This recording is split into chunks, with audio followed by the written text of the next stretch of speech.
des conseillers juniors, des conseillers confirmés et des conseillers seniors.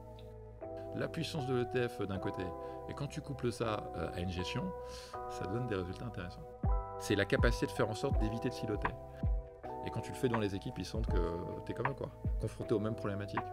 Pas chercher à être au-dessus de la mêlée, je pense que c'est le meilleur moyen de perdre en leadership et puis surtout de perdre en compétences.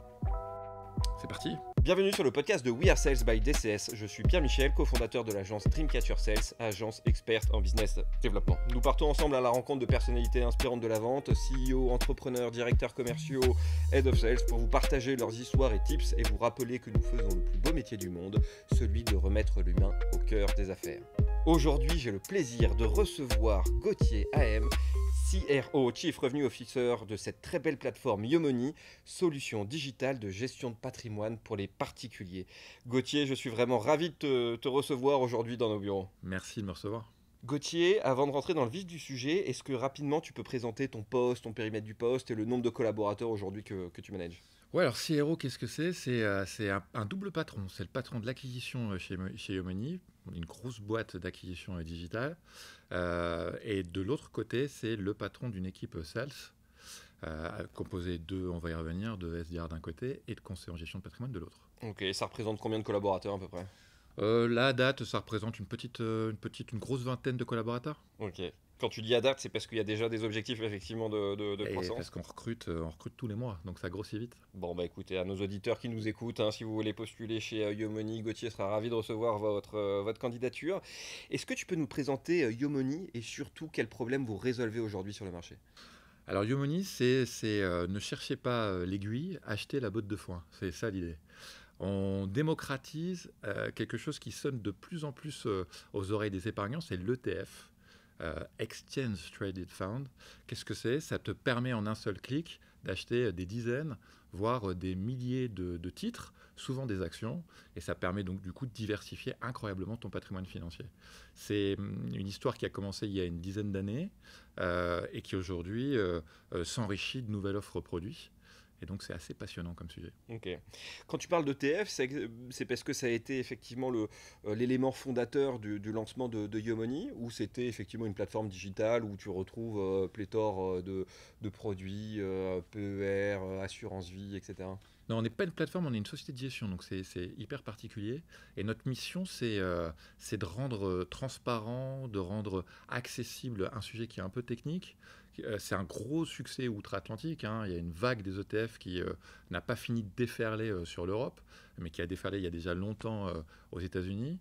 Et l'idée de base, c'était de faire en sorte de montrer aux épargnants que la gestion active, ce qu'on appelle la gestion active, c'est-à-dire le fait de composer un portefeuille de titres financiers dans des fonds communs de placement, c'était une gestion qui pouvait être efficace, mais qui, dans la plupart des cas, plus de 9 fois sur 10, fait moins bien que les indices financiers. Tu sais, si tu cherches, je te donne un exemple concret, si tu cherches à acheter les valeurs du CAC 40 qui vont le plus performer dans les 10 années qui viennent, tu vas peut-être avoir un peu de bol et puis les acheter au meilleur moment et puis les vendre au meilleur moment, mais dans la plupart des cas, ce ne sera pas le cas du tout. Il vaut mieux que tu fasses simple, c'est-à-dire que tu achètes l'indice CAC 40. C'est ça un ETF. Ça coûte beaucoup moins cher en plus. Et donc, du coup, tu sais, je le dis souvent, mais à partir du moment où tu baisses les frais, c'est de la performance en plus. Et donc, sur la ligne de départ, tu pars devant les autres concurrents en gestion active. C'est ça l'idée. C'est marrant que tu me dis ça parce que ça c'est un peu mon histoire perso. Il y a quelques mois aussi, j'ai fait le point avec la maison qui m'accompagne de gestion de patrimoine et je regardais effectivement les évolutions d'indices de bourse et la gestion de mon PEA ne surperforme absolument pas effectivement la croissance du CAC et encore moins du S&P 500. Donc je me suis dit effectivement de le reprendre en main propre et j'ai pris que des ETF. On se connaissait pas effectivement à ce moment-là, en tout cas sur la partie Yomoney. Donc je vais regarder ça de plus près. Quand tu me dis que vous démocratisez effectivement ce sujet d'ETF, comment vous le démocratisez ? Parce que j'imagine que vous n'êtes pas les seuls à travailler ce sujet-là. Ouais, on n'est pas les seuls. Ceci dit, on est la seule société de gestion qui vend en direct ses produits ETF à travers des mandats qui sont des mandats profilés. Tu as 9 mandats au moment où je te parle avec leur déclinaison ESG. Donc ça te fait 18 mandats en tout. Le début de l'histoire chez Yomoney commence par un robot advisor.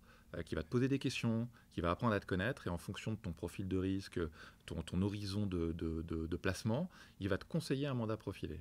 Et à partir du moment où tu choisis et tu t'embarques sur ce mandat, eh ben, tu es connecté directement à une gestion. Il y a des gérants chez Yomoni qui vont gérer pour toi. On va introduire quelques éléments de la gestion active. Tu vois, si je devais reprendre ton cas à toi, tu as décidé d'acheter des ETF. Bon, tu as fait ton choix en fonction de certains indices. Tu ne sais pas à quel point les ETF que tu as choisis, ils répliquent bien leur indice de référence, à quel point ils ne vont pas s'écarter au fil du temps de leur indice, à quel point ils sont chargés ou pas en frais, parce qu'il y a des différences. Et puis même, comment ils répliquent leur indice, parce qu'il y a plusieurs façons de répliquer l'indice, tu vois. Okay. Donc c'est une vraie science, et en réalité, l'apport d'un gérant, c'est important. Et en plus de ça, tu peux faire de l'allocation géographique. Quand tu regardes nos performances, tu te rends compte qu'on a bien tenu le choc, que les rendements sur les profils les plus exposés sont bien supérieurs à ceux des indices européens, parce qu'on a décidé d'investir, la gestion a décidé d'investir en particulier aux États-Unis. Et donc, tu vois, ce biais géographique, il apporte de la performance. Donc, quand tu mets la puissance de l'ETF d'un côté, et quand tu couples ça à une gestion, ça donne des résultats intéressants. Intéressant. C'est un marché très concurrentiel aujourd'hui ? Bon, on a vu émerger, autant on était pionnier il y a une dizaine d'années, autant aujourd'hui tu vois émerger des plateformes qui distribuent en fait des ETF. J'ai même envie de te dire, au guichet de ta banque maintenant, dans ton contrat d'assurance vie, tu vas trouver de plus en plus souvent des ETF, mais c'est toi qui les choisis, c'est du stock picking. Il y a des plateformes qui proposent du copy trading, donc tu regardes ce que font d'autres investisseurs et tu te dis je vais peut-être faire comme eux. Ils mettent à disposition des ETF. Tu as quelques acteurs aujourd'hui qui commencent à proposer du mandat, mais aucun de ces acteurs n'a le statut, pour l'instant, de société de gestion. Mais tu as raison, les ETF, c'est ce que je te disais en préambule, c'est un sujet qui sonne de plus en plus aux oreilles des épargnants parce que tu commences à en trouver un peu partout. Très clair. Ça fait combien de temps, rappelle-moi, que tu es arrivé chez Yomoni ? Je suis arrivé fin mars de cette année. Fin mars 2024. Ouais, exactement. Okay. Entre le début de l'histoire de Yomoni, le moment où tu es arrivé, est-ce que déjà il y a eu des gros pivots dans la stratégie commerciale qui s'est mise en place ? Et où est-ce que vous avez déjà prévu aussi des pivots ou des tendances marché qui vont vous faire évoluer ? Il y a eu des gros pivots parce que Yomoni, c'est un formidable tunnel digital avec une super expérience en ligne. C'est ce qui nous a permis d'atteindre le milliard d'actifs sous gestion. Au moment où je te parle, on est à 1,5 milliard. Ça s'est fait presque essentiellement par ce tunnel digital. C'est un chiffre qui claque quand même. Hein. Qui claque, c'est pour ça que tu as vu que je le claque avec plaisir. Mais en réalité, tu te rends compte que avec une équipe, c'est pour ça que je suis... c'est tout l'intérêt de mon arrivée chez Yomoni, c'est de se dire dans quelle mesure on peut compléter la puissance de ce tunnel digital avec une équipe de conseillers en gestion de patrimoine. Dans quelle mesure on va pouvoir équiper les clients plus facilement. Tu sais, le share of wallet, les clients nous confient une somme d'argent, ils nous testent. Avec des conseils en gestion de patrimoine, c'est de la réassurance. Tu réinvestis plus vite, ou tu investis plus au démarrage, ou alors tu investis tout court, parce que dans ce tunnel, quelquefois tu t'arrêtes, tu compares. C'est cool d'avoir un conseiller commercial d'abord et un conseiller en gestion de patrimoine ensuite pour te prendre en charge et peut-être t'aider à y voir plus clair et à faire ton choix. Donc tu vois, ce pivot, le premier pivot qu'on a opéré, c'est celui-là. On a... je ne sais pas si tu me poseras la question de l'organisation sales. Je suis sûr que ça t'intéresse. Bien sûr, ça va venir. Voilà, je sais, il n'y a pas eu fin du suspense. Mais l'idée, c'est de se dire quel peut être le dispositif le plus adapté pour pouvoir compléter ce tunnel digital. Ok, donc si je comprends bien, c'est d'abord une plateforme digitale, enfin d'abord une tech, et au fur et à mesure, une prise de conscience que pour pouvoir scale, il fallait remettre de l'humain finalement aussi dans le process de vente et d'accompagnement des clients. Ouais, je suis persuadé en plus qu'en dehors d'accélérer la croissance, c'est un vrai besoin des clients. Tu sais, on les a interrogés quand je suis arrivé, on a posé la question à nos clients, on leur a juste demandé s'ils avaient conscience qu'il y avait une équipe commerciale. On a 7 sur 10 qui nous répondaient que non. Et quand on leur demandait de se prononcer sur l'apport, une grande majorité était très très pour. On a des taux de transfo sur appel quand on appelle nos clients qui sont spectaculaires. Près de 8 sur 10 sont preneurs d'un rendez-vous. Comment, alors j'arrive à cette question maintenant, en plus tu m'as lancé l'hameçon. Comment est structuré justement les équipes ? On va d'abord parler des équipes sales, après derrière sur les équipes effectivement peut-être inbound et market et com qui sont aussi dans ton giron. Mais déjà sur la partie commerciale, est-ce que tu as des typologies effectivement de collaborateurs qui sont différents ? Comment tout ça est structuré ? Alors, c'est d'abord des conseillers en gestion de patrimoine. Aujourd'hui, ce sont 10 conseillers en gestion de patrimoine. Ok. Très rapidement, ce sera une vingtaine de collaborateurs. Ils ont en commun d'être à la fois de très très bons techniciens de l'ETF. Je te disais que c'était un sujet qui était technique. Et en même temps, très très bons sur les fondamentaux de la gestion de patrimoine. Donc, familier des enveloppes, parce que ces ETF, on va les mettre dans des enveloppes fiscales, familier de l'assurance vie, familier du compte titre, familier du PEA, et en même temps, spécialiste aussi de toutes ces questions qu'aujourd'hui les épargnants se posent, des questions qui sont financières, qui sont économiques. Où est-ce que les marchés vont, où est-ce que les indices vont, comment se protéger. Aujourd'hui, avec les événements qu'on traverse, un grand nombre d'épargnants ont envie à la fois de jouer la carte des marchés et en même temps de se mettre à l'abri. Et là, tu as besoin d'avoir un conseiller qui puisse faire un 360 de ton patrimoine. Donc, ils auditent. Voilà, ce sont des vrais conseillers en gestion de patrimoine, pas simplement des spécialistes de l'ETF. Ok, donc tu as des CGP.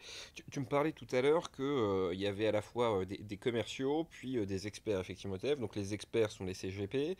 Quand est-ce que un prospect de Yomoni, un particulier de Yomoni, qui rentre dans le funnel de vente est contacté par un sales, par un commercial? C'est dès qu'il s'inscrit effectivement sur la plateforme. Est-ce qu'il est prospecté à froid alors qu'il n'est même pas inscrit dans la plateforme? Ça se compose comment? Non, on le laisse faire son chemin dans le tunnel. On reçoit pas mal de coups de fil. Il y a des clients Ok, qui nous contactent directement. Ils passent par un SaaS qui est le SaaS chargé d'affaires, assistant patrimoniaux. ok, On va qualifier d'abord la demande. Dans pas mal de cas, on va pouvoir y répondre directement. Et puis, dans un certain nombre de cas, on va orienter vers un rendez-vous avec un conseiller en gestion de patrimoine. Donc, de la réception d'appel. Il y a de l'outbound, tu l'as dit. On va aussi aller appeler des clients qui nous laissent leurs coordonnées téléphoniques, qui s'arrêtent dans le tunnel et à qui on va proposer un accompagnement. L'accompagnement est facultatif. Tu sais, le client Yomoni, il est plutôt autonome et une fois qu'il a souscrit, délégataire. Tu vois, c'est vraiment la persona Yomoni.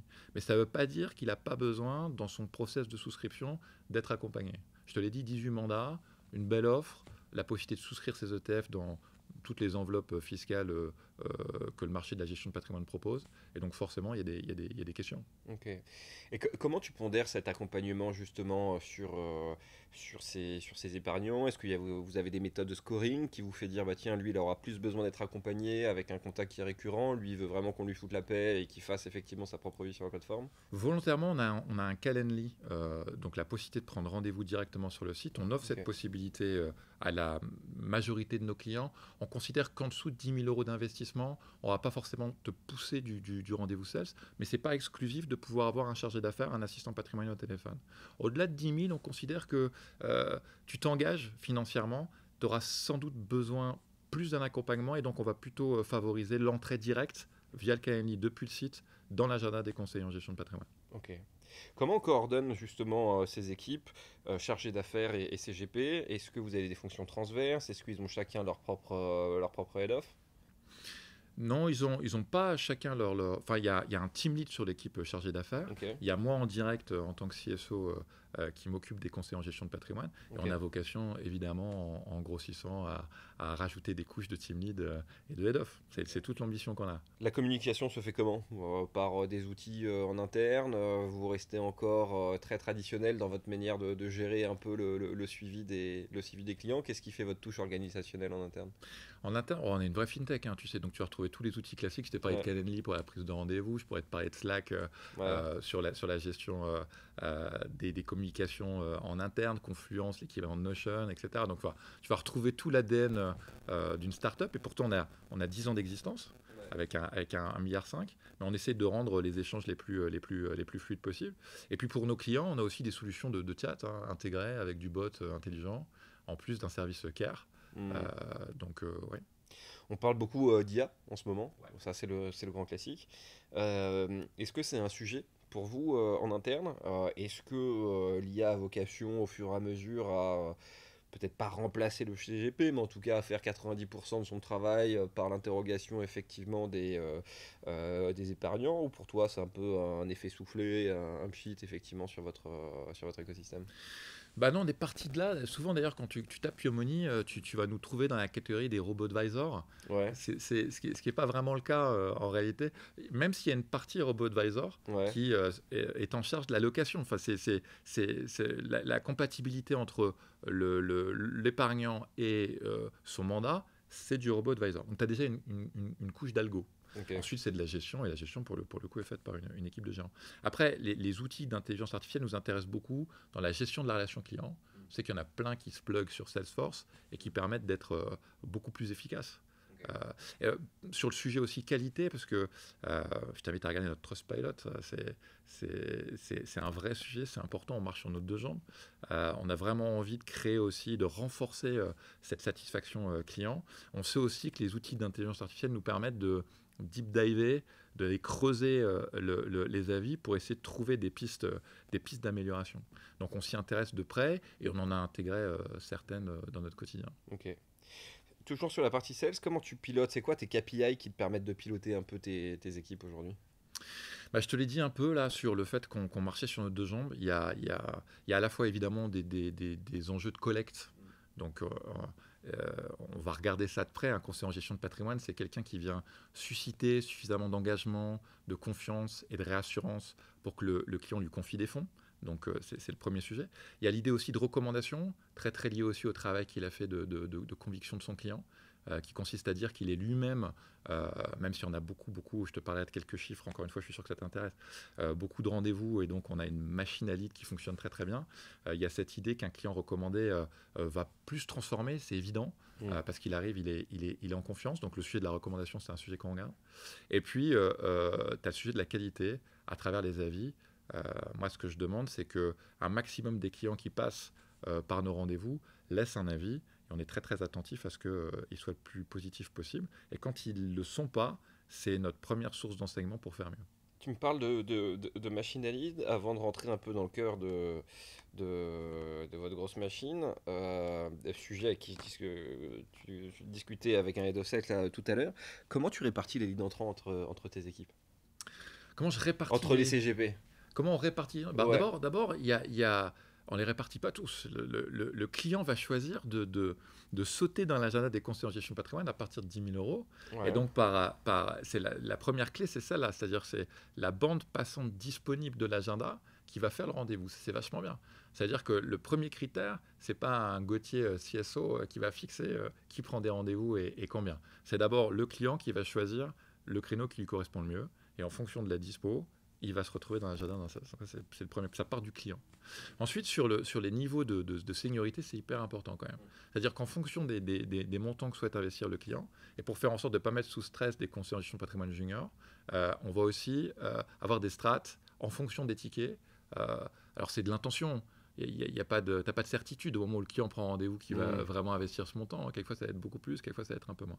Mais en fonction du ticket indicatif, on va aussi répartir les rendez-vous entre des conseillers juniors, des conseillers confirmés et des conseillers seniors. Ok. Donc si je veux un peu challenger la machine, je conseillerais effectivement de toujours dire dans les intentions d'investir des gros montants pour avoir les meilleurs CGP Je sais pas si ce sont pour les être accompagné. meilleurs. Je sais pas si tu serais peut-être déçu. Je sais pas si je sais pas si ce sont les meilleurs. T'as pas forcément besoin de 30 minutes de rendez-vous Ouais. quand tu veux juste avoir un peu de réassurance pour investir 10 000 euros, ce qui est déjà une somme. On est déjà très très content de les avoir. Absolument. Bah, pour mettre 10 Euh, 000 euros de côté avec les impôts, les exactement. taxes, etc., la vie quotidienne, c'est pas si évident. Exactement. Et donc, en 20 minutes de temps, tu auras sûrement le temps de faire le tour du sujet avec un conseiller robuste. Ils sont tous robustes, hein. Ouais. Tu le sais d'ailleurs, hein. On les sélectionne avec soin. Ouais. Ça, je suis au courant. Et donc, le niveau d'exigence, il est le même chez chacun. C'est simplement que la technicité, l'expérience, ça permet aussi d'adresser des problématiques patrimoniales plus complexes, Ok. parce qu'on en a aussi, évidemment. Ouais, Et ouais, dans ces ouais. cas-là, tu as besoin d'une couche de sécurité, puis tu as besoin de plus de temps. Les rendez-vous avec un conseiller senior durent plus longtemps. Ok. C'est quoi votre ICP type? Est-ce que c'est des profils qui sont très hétérogènes? Est-ce que vous travaillez avec la même typologie à chaque fois de clientèle de par votre positionnement ETF et très digital? Écoute, on a vraiment tout le monde. Je pense que la mission de démocratiser l'épargne de Yomoni, le succès est au rendez-vous. On a tout type de clientèle. On est très très content d'avoir des clients qui investissent leurs premiers 1000 euros sur des ETF. On est très content de faire la pédagogie de ces ETF, ce qui permet à ces épargnants immédiatement de se dire allez, j'y vais. Et dans le même temps, évidemment, tu t'en doutes, on est ravi d'accueillir des patrimoines beaucoup, beaucoup plus importants. Donc toute segmentation, évidemment, même si une partie non négligeable de nos encours est représentée par les clients segmentés plutôt haut du panier, ça c'est sûr. 150 000 euros de patrimoine financier ou plus. C'est quoi ton cahier des charges quand tu fais passer des entretiens à des CGP ou des chargés de commercialisation qui te font dire qu'ils ont à la fois leur place chez Yomoni et ils ont aussi un potentiel fort pour faire carrière chez vous? Qu'est-ce qui fait de toute ta carrière effectivement sentir que tu as envie de bosser avec quelqu'un? Bah, évidemment, il faut avoir de l'appétence pour deux choses. D'abord, pour la matière en elle-même, la gestion de patrimoine, c'est un sujet qui est au carrefour de plein de trucs. Le droit, la finance, l'économie. Donc, il faut avoir des affinités avec la matière. Il faut avoir des skills qui sont des hard skills. Et de l'autre côté, il faut avoir de fortes qualités relationnelles. Si tu es juste une machine à citer des articles du Code général des impôts ou des historiques de performance, tu ne suscites pas l'enthousiasme, l'adhésion. Tu sais, c'est un... L'ETF, la finance, c'est un sujet assez froid. Tu vois, c'est pas comme une bagnole tu vois, ou un voyage. Et donc, pour rendre le sujet intéressant, il faut des qualités relationnelles. Donc, pour moi, le candidat idéal, il a les deux. Ok. Est-ce que c'est un peu ambiance Loup de Wall Street chez vous? Non, pas du tout. Non. Non, pas du tout. C'est pas cette ambiance-là. On sent qu'on on est investi quand même d'une mission et d'une vraie responsabilité. Tu sais, notre cycle de vente, c'est pas on entre dans la vie du client et on en sort. Hein. Les horizons de temps, ils sont de l'ordre d'une dizaine d'années. Alors ça peut être plus court, et dans ces cas-là, on a des profils low risk. Hein. Mais dans la plupart des cas, les clients restent longtemps. Okay. Donc, Loup de Wall Street, tu vas faire des coups, rentrer, sortir, c'est pas trop notre truc. Alors, comment faire grimper un CGP qui est un peu à la traîne en termes de résultats? Ça serait quoi effectivement les sujets qui fait que il n'arrive pas à lever autant de cash que possible? Je ne sais pas si tu as vu cette étude, l'étude Gallup, qui regarde la façon dont le salarié se sent impliqué dans son entreprise. C'est assez édifiant, les résultats. En France, c'est 7% des salariés qui se sentent vraiment impliqués, 13% en Europe et 33% aux États-Unis. Ça dit quelque chose du besoin qu'expriment nos collaborateurs, nos salariés. Pourquoi je te parle de cette étude? Parce que quand tu es face à un conseiller, à un commercial qui ne carbure pas, c'est que tu n'as pas fait le job, quelque part, tu vois. Il faut aussi, avant tout, que tu te poses la question en tant que manager. Okay. C'est un peu l'aveu d'échec, il faut le partager. Il y a des cas de figure assez rares où, effectivement, c'est que côté collab. Dans la plupart des cas, c'est ça. Okay. Donc, qu'est-ce qu'il attend quand on pose la question de qu'est-ce qui te manque pour que tu te sentes plus impliqué? Et on sait que l'implication, ça va être le moteur du résultat. Il te répond que une meilleure relation avec son manager. Okay. Une relation où on peut se dire les choses, tu vois, plus transparente, plus fluide. Il te répond qu'il a besoin de reconnaissance. Assez classique. Ça passe par le fait de bien payer les conseillers. C'est ce qu'on fait chez Yomoni, c'est important. C'est vrai. Mais ça passe aussi par le fait de lui montrer quels sont les next steps. Donc un vrai parcours de carrière. Il a besoin de ça. Et des objectifs qui sont clairs. Et on s'y attache aussi chez Yomoni. Donc ça répond un peu à ta question. C'est que quelque part, l'un de ces sujets-là, il n'y a pas de raison chez nous que ce soit différent d'ailleurs, c'est que l'un de ces sujets-là n'a pas été clairement traité. Par exemple, si on prend un exemple, c'est qui ton meilleur CGP chez toi? Celui qui a explosé les scores ou le top performer du dernier mois? Comme ça déjà, on lui... Je ne vais pas te donner forcément de nom parce qu'ils ont tous leur force, mais... Non, mais tu voudrais mettre en avant. Vas-y. Allez, je vais te citer Satish. Satish, tu le connais un peu? Ouais. Je te cite Satish parce que je vais te parler de performance relationnelle. Satish, qui est arrivé il y a peu de temps, hein, il y a quelques semaines, il a passé le 100e avis Trustpilot 5 étoiles. Beau, ça. Il faut lire les avis que laissent les clients quand même. Ça parle de soi, quoi. Pour moi, c'est de la vraie performance. C'est pour ça que je te dis que je ne veux pas trop citer de nom. Je pourrais te citer, évidemment, une Lauriane, par exemple, qui cartonne en termes de collecte. Je pourrais te citer Brice et son fameux plus égale plus. Il t'expliquera, il faudra le recevoir dans un podcast dédié, tu vois. Ça marche. Chacun, et c'est ça que j'aime beaucoup dans ma team, chacun vient apporter son truc. Parce qu'une team, c'est ça, c'est des gens qui performent de façon différente. Très clair. J'ai envie de passer un peu du côté market. Comment elle est structurée, comment le market et la com est structuré aujourd'hui chez Moyomony, hein. C'est quand même une sacrée pierre effectivement angulaire de votre cycle de vente et de votre stratégie effectivement de croissance. En termes de nombre de collaborateurs, de structuration, d'équipe, comment c'est géré? Alors déjà, il y a une singularité chez Yomoni, c'est qu'on a scindé en deux l'acquisition, Ok, avec une équipe marketing qui est dédiée à l'acquisition. On est une boîte d'épargne en ligne, hein, donc c'est un sujet qui est important. Et de l'autre, la communication.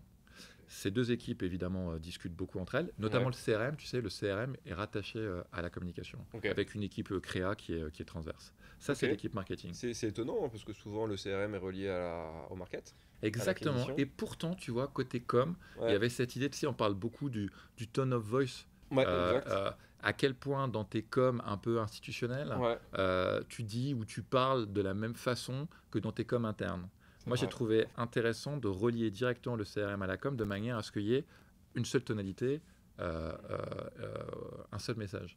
Ok. Sur la partie acquisition, vous êtes combien? Sur la partie acquisition, pour l'instant, écoute, c'est une petite équipe. On vient tout Ouais. juste de recruter notre head of acquisition. On a Laura qui est formidable et que je cite aussi, Eh ben, bienvenue Laura, chez voilà, Yomoni. qui est notre CRO. On a une agence, on se fait accompagner par une agence sur tout ce qui est SEA. On a un consultant pour le SEO. Ok, ça c'était un choix volontaire de passer d'externaliser plutôt qu'internaliser. Bah écoute, dans le milieu du search, tu Ouais. sais, c'est un peu compliqué d'y voir clair. Ce qui faisait le succès des campagnes il y a quelques années, bah, ça fait un peu leur échec aujourd'hui. Ça bouge énormément. Et en fait, ce qu'on s'est dit, c'est qu'en étant accompagné par une agence, il y avait aussi sans doute des compétences, des skills à internaliser. Donc là, on regarde de très près ce que fait l'agence. L'idée étant de pouvoir ensuite être plus autonome sur le sujet. Ok. Donc aujourd'hui en levier, j'entends SEO beaucoup, j'entends Reco beaucoup. C'est quoi pour toi les leviers, les autres leviers principaux d'Itband? Est-ce qu'il y en a d'autres qui fonctionnent bien? Est-ce que pour toi dans le futur ça sera toujours ces deux leviers-là qui sont principaux? Bon, on a un levier, on s'en rend compte avec le PER, tu sais, le plan d'épargne Ouais. retraite sur la fin d'année. La com joue évidemment un rôle extrêmement important. Donc les campagnes qu'on fait sur les réseaux sociaux en particulier, on Réseaux voit que ça sociaux nous ça marche amène. bien? En tout cas, ça nous amène pas mal de Ok, trafic. ok, Après, tout l'enjeu, et Laura le sait bien, c'est de ouais, convertir ok, ce trafic, de faire en sorte qu'il descende du haut vers le bas du funnel. Mais en tout cas, ça crée beaucoup d'intérêt. ok. Euh, mais au-delà de nos campagnes de com, le levier, c'est aussi notre portefeuille, c'est notre richesse. C'est Hmm, aussi le gros enjeu de la Team Sales. Il y a 1 € sur 2 en recollecte aujourd'hui qui est recollecté par la Team Sales, 1 sur 2. Donc tu vois l'enjeu. L'enjeu, c'est de se dire, et on a commencé à peine à le faire. Le portefeuille, préalablement, il était plutôt abordé sous l'angle de campagne CRM, ok, via des push-in-app. Aujourd'hui, on continue, mais ok, on crée du lien entre un conseiller et le client. ok, très clair. J'aimerais qu'on parle un peu du poste de CRO, parce que c'est effectivement un poste qui, ces 3 4 dernières années, alors c'est pas le bon terme, mais est devenu très populaire. Si je refais un peu historique, les métiers ont été très segmentés, direction marketing, direction commerciale, et puis on s'est aperçu qu'il fallait quand même un peu homogénéiser, avoir une vision et une linéarité, et faire que effectivement tous les pôles travaillent dans le même sens. Et donc ce vieux poste de directeur commercial et marketing qu'on avait scindé en deux, finalement on les réunit sur ce poste de CRO.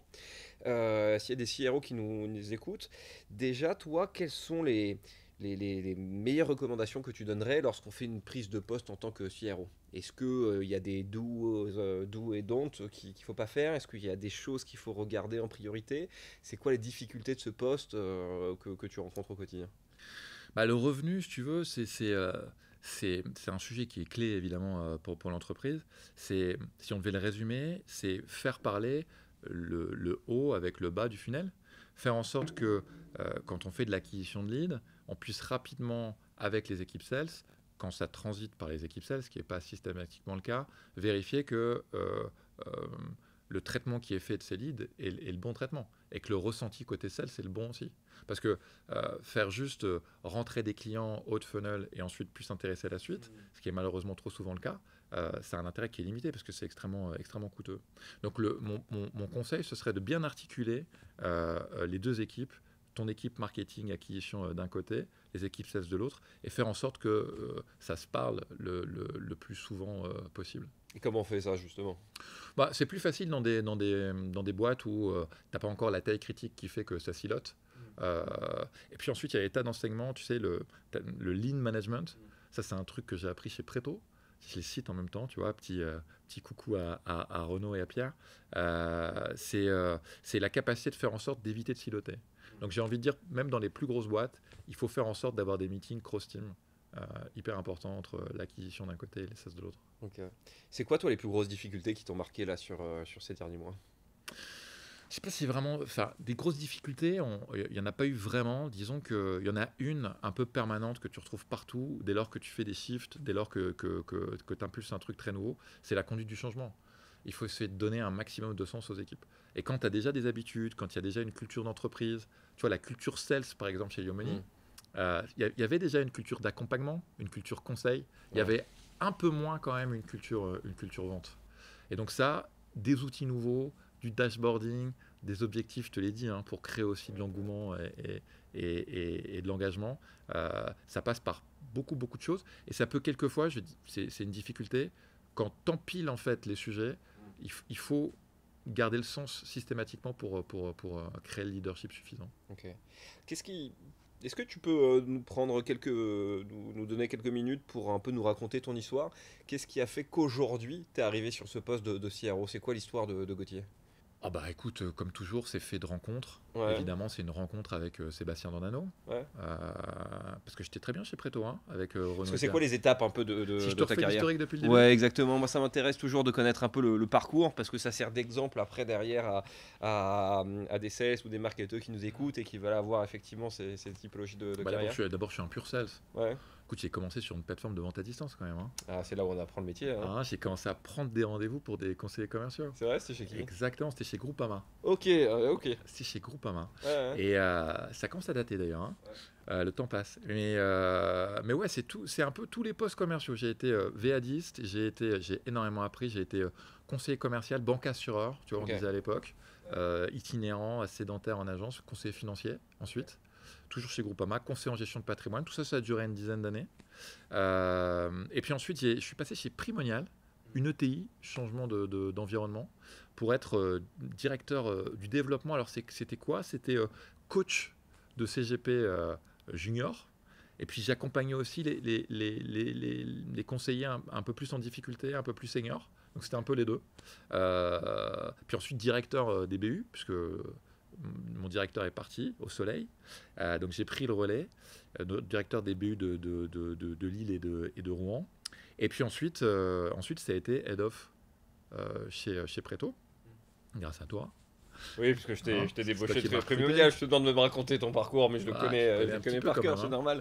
Donc, Head of Sales chez Preto, expérience vraiment formidable. Mais si Preto nous écoute, c'est pas moi, bien évidemment, qui t'ai débauché. Non, Malheureusement, c'est un autre cabinet qui est venu te exactement. chercher. Exactement. J'avais pris aussi les partenariats hyper importants aussi. Tu C'est disais, vrai. dans les leviers, on n'en a pas parlé, mais dans les leviers d'acquisition, évidemment, les partenariats, c'est extrêmement On va en puissant. reparler, le channel, Ah, ouais. exactement. C'est un sujet important, ouais. Donc les partenariats et le cross-sell chez Preto, ça c'était hyper intéressant. Comment tu contribues dans un environnement de crise à essayer d'immuniser la boîte de cet environnement en développant des lignes de chiffre d'affaires additionnels.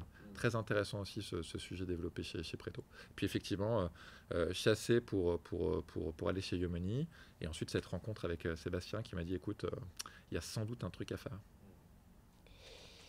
Je vais faire un petit retour en arrière, mais en me parlant effectivement de ton parcours. Euh, tu me disais développer des lignes de chiffre d'affaires traditionnelles, complémentaires. C'est une vraie question aujourd'hui qui se pose sur le marché, hein, parce qu'on sait que le contexte économique fait que les budgets se resserrent, et donc la partie commerciale fait qu'il faut aller chercher de plus en plus effectivement de chiffres à la dure avec les dents. On a parfois tendance à vouloir effectivement aller chercher d'autres lignes de revenus, mais il y a toujours cette question moi que je me pose et que des head of sales se posent, c'est est-ce que ça ne va pas disperser nos équipes sur le cœur business? Est-ce qu'il ne vaut pas mieux se recentrer sur son métier plutôt que se disperser, ou au contraire, c'est à ce moment-là où il faut ouvrir les chakras, tester des nouvelles choses, aller chercher des nouveaux business models. C'est quoi ton point de vue aujourd'hui si tu devais être consultant et accompagner des head of sales sur ce sujet? Bah, ça va dépendre de la complexité de l'environnement. C'est-à-dire que si tu as des moyens d'accélérer sur ton core business et que tu n'as pas utilisé tous les leviers, évidemment, c'est ce qu'il faut prioriser. Maintenant, si tu es victime d'un environnement qui est extrêmement hostile et que tu es un petit peu au bout de tes ressources, c'est un peu darwinien. Si tu sens que tu as des verticales cross-sell que tu peux développer, il faut s'y intéresser. Alors après, le danger, c'est de s'éparpiller, tu as raison. Je pense que mon conseil, ce serait d'être extrêmement sélectif sur les verticales que tu veux développer. Euh, il faut éliminer tout ce qui va consommer du temps sans être immédiatement héroïste. Mais à partir du moment où tu as identifié des verticales qui sont très très proches de ton core business, euh, il faut en faire un business plan. Je pense que c'est indispensable. Tu as un très bel exemple chez Preto, euh, porté par un excellent partenaire qui est Côté Neuf, un courtier du neuf. Là, il y avait Très une belle vraie boîte. histoire que je peux te raconter si ça t'intéresse. Avec Il y a une plaisir. vraie histoire. C'est-à-dire que Preto qui réussit magnifiquement bien sur son terrain de jeu, mais qui est évidemment dans le même environnement que tout le monde, au moment où les taux montent, où le robinet du crédit immobilier se tarit, se dit intelligemment, tiens, il y a un certain nombre de clients qui font leur simulation de financement chez nous et qui indiquent dès la simulation qu'ils ont un projet dans le neuf. Alors écoute, tu as deux choix. Soit tu te dis, ça m'intéresse pas, c'est pas mon sujet le neuf. Moi, ce qui m'intéresse, une fois qu'ils auront signé leur contrat de relation, ils reviendront et puis ensuite, voilà, on les onboard.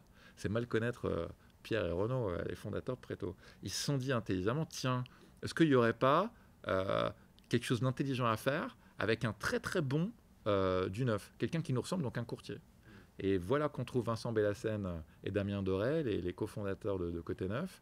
On les branche avec l'accord de ses clients, sur le flux d'intentionnistes neufs. Et puis plutôt que de lâcher les clients dans la nature post-simulation, eh bien on leur adresse une proposition de valeur dans le neuf. Résultat des courses. Ces clients, ils sont ravis parce qu'ils font leur simulation. Ils ont un spécialiste du neuf qui est courtier, donc qui leur ouvre un peu les chakras, comme tu dis. Et puis ensuite, chacun participe au closing de l'autre.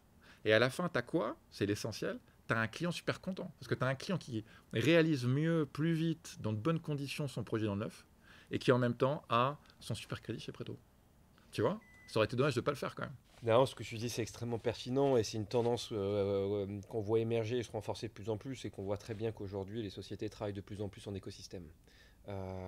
Et ça, c'est un enjeu qui est important, qui nécessite aussi un travail qui soit régulier, c'est-à-dire beaucoup de boîtes se plantent parce qu'elles ne dédient pas des ressources à ces stratégies de channel, et c'est trop difficile pour un head of sales ou pour des sales à la fois de gérer du partenariat et effectivement de la vente, et c'est une vraie expertise.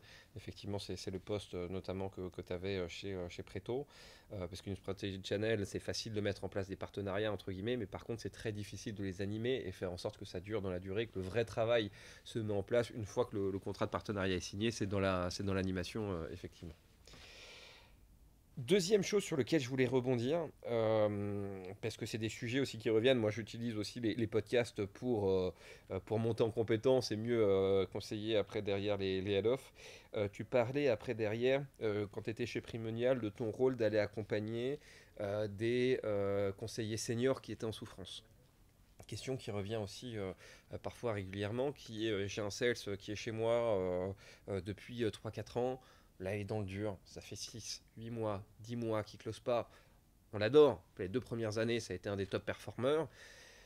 Est-ce que tu penses que sur ce type de profil, au bout d'un moment, il faut savoir aussi lâcher le morceau et lui dire, écoute, tu reprendras de l'oxygène dans une autre boîte, tu as besoin d'un nouveau challenge, d'une nouvelle offre de produits et services, ou à l'inverse, quelqu'un peut vraiment être redynamisé et repartir effectivement sur un nouveau cycle. Vraiment, sans faux semblant, de ton expérience, c'est quoi pour toi la meilleure stratégie à adopter lorsqu'on sort de ce côté très intuitu personnalisé, où ça fait 3-4 ans qu'on bosse avec la personne? Ça serait quoi ton point de vue sur la question? Ben, chez Primonial, puisque tu cites Primonial, il y a des histoires qui sont assez magnifiques quand même.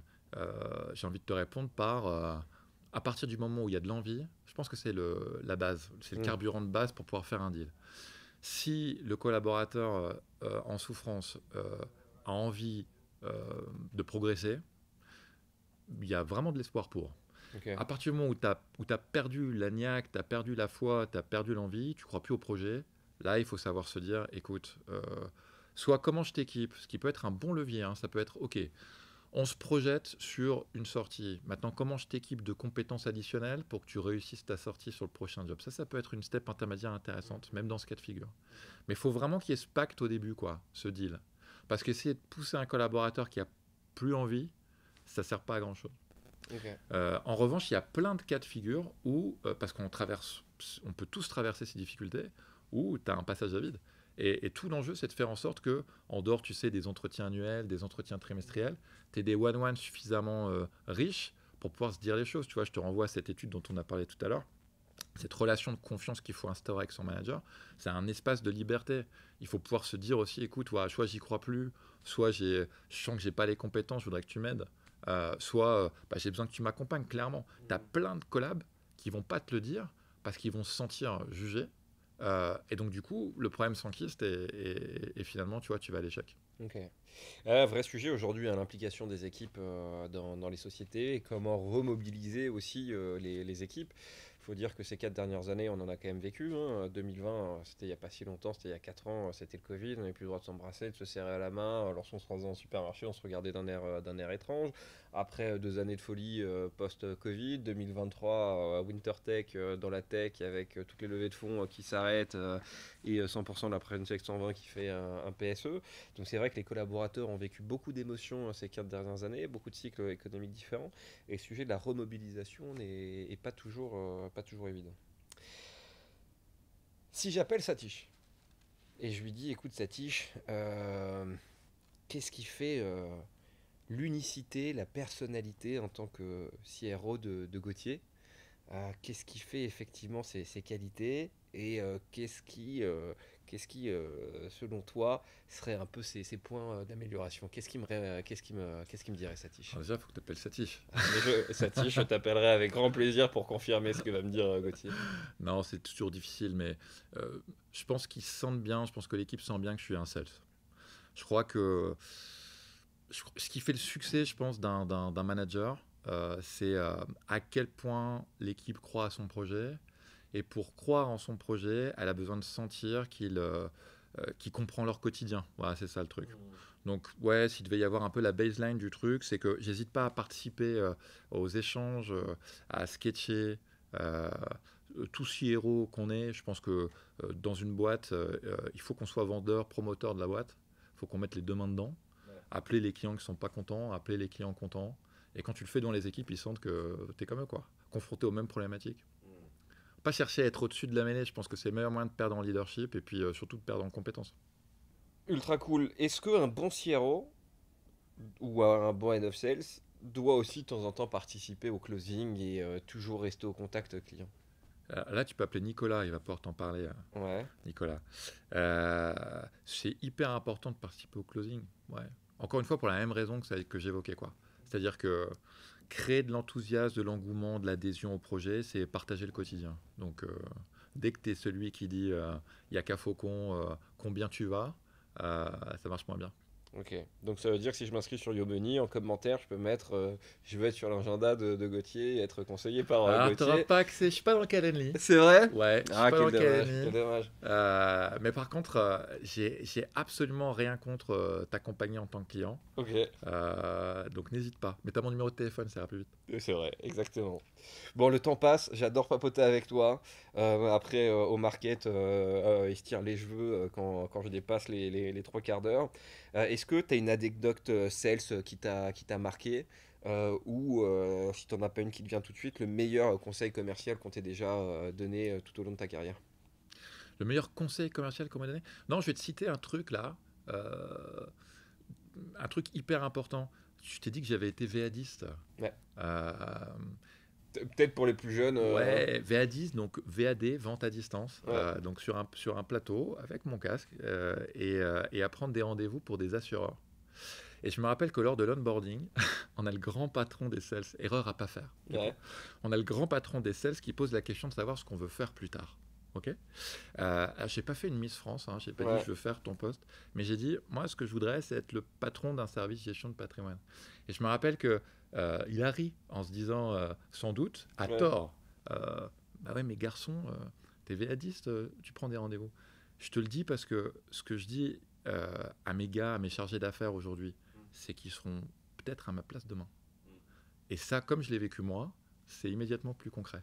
Donc les grands patrons, faites pas cette erreur. Les meilleures ressources, elles sont sous vos yeux. C'est ceux qui ont tapé effectivement dans le dur et qui ont la niaque et qui, malgré tous les contextes, effectivement, donc une envie, c'est de réussir. Et pour réussir, il faut faut participer à un projet collectif. En faisant réussir sa boîte, on se fait réussir effectivement soi-même. Je crois que c'est quelque chose sur lequel on prend tous conscience aujourd'hui, que nos sociétés, il faut aussi derrière les protéger pour qu'elles puissent aussi derrière nous protéger. Voilà, je rentre dans Oh, c'est beau l'émotion ça. sur cette fin de journée. Dernier conseil, dernière question, plutôt, ou conseil aussi d'ailleurs. Euh, Si je devais interviewer quelqu'un après toi, premier nom qui te viendrait en tête? Si tu devais interviewer quelqu'un après moi, premier nom qui me vient en tête, ça dépend, tu veux... t'as envie d'apprendre quoi? Parce que je connais plein de monde. Allez, je vais t'en citer un. Allez, hop. Vincent Bellassène, côté neuf. Allez, avec grand plaisir. Bah écoute, Vincent, tu vas bientôt recevoir un petit coup de fil. C'est normal. Tu auras le plaisir d'échanger avec moi sur le canapé sur lequel se serait assis le grand Gauthier. Quel privilège. Et c'est un privilège. Gauthier, un énorme merci pour ton temps. Merci à Merci toi. beaucoup pour notre échange. Très inspirant, toujours très instructif. J'aurais aimé encore te prendre plusieurs heures pour aller explorer encore plus en détail effectivement les différents sujets. Allez, si, j'en profite, un dernier sujet, parce que tu es un expert de la finance. On arrive en fin d'année. On va publier le podcast fin d'année ou tout début d'année prochaine. On va essayer de faire le fin d'année. Projection économique, sur quelle, cite-moi, deux catégories d'ETF sur lesquelles on devrait investir. On est sales, on va dire. On a 3 à 5 ans d'XP professionnel, on gagne environ 50-50 k brut par an avec 10-15 k de variables. On est célibataire ou en couple, pas encore des enfants. Tu nous dirais quoi? Je te dirais que tu fais fausse route. Cherche pas. Ta question, c'est de la bouse.